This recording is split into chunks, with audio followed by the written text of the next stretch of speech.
Find the value of x for which 8x plus 4 and 6x minus 2 and 2x plus 7 are in AP. Arithmetic progression. Arithmetic progression లో 3 terms ఇచ్చాడు. 3 terms లో కూడా ఒక variable ఇచ్చాడు. ఆ variable ను find out చేయమన్నాడు. Arithmetic progression లో మనకి రూల్ ఏంటన్నా, సో కామన్ డిఫరెన్స్ అనేది ఉండాలి. ఓకేనా? సో అంటే a3 minus a2 equal to a2 minus a1 అవ్వాలి. అంతే కదా? సో చూద్దాం ఒకసారి. 8x plus 4 ఫస్ట్ టర్మ్, ఇంకోటి ఏంట్రా 6x minus 2 second term and 2x plus 7 third term అన్న. దీన్ని a1 అనుకోండి, దీన్ని a2 అనుకోండి, దీన్ని a3 అనుకోండి. రైట్? సో ఇక్కడ నుంచి a3 లో నుంచి a2 తీసినప్పుడు ఎంతైతే మనకు డిఫరెన్స్ వచ్చిందో a2 లో నుంచి a1 తీసినప్పుడు కూడా అదే డిఫరెన్స్ వస్తుంది అన్న.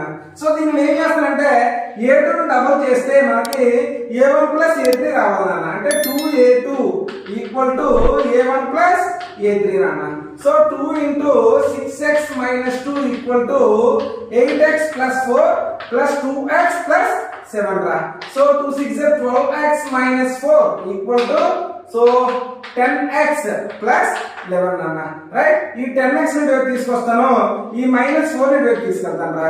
సో 10x ని వైపు వస్తే మైనస్ 10x అవుతుంది. 12x minus 10x equal to 11. ఈ మైనస్ 1 అయితే ప్లస్ 4 అవుతుంది నాన్న. సో 2x equal to 15 రా. x equal to 15/2 నాన్న. x వాల్యూ మనకు వస్తుంది అన్న. మీరు దీన్ని ఇంకోలా కూడా చేయొచ్చు. a3 minus a2 equal to a2 minus a1 అలా సాల్వ్ చేసినా మీకు x వాల్యూ అనేది వచ్చేస్తుంది అన్న. ఓకేనా? ఎస్.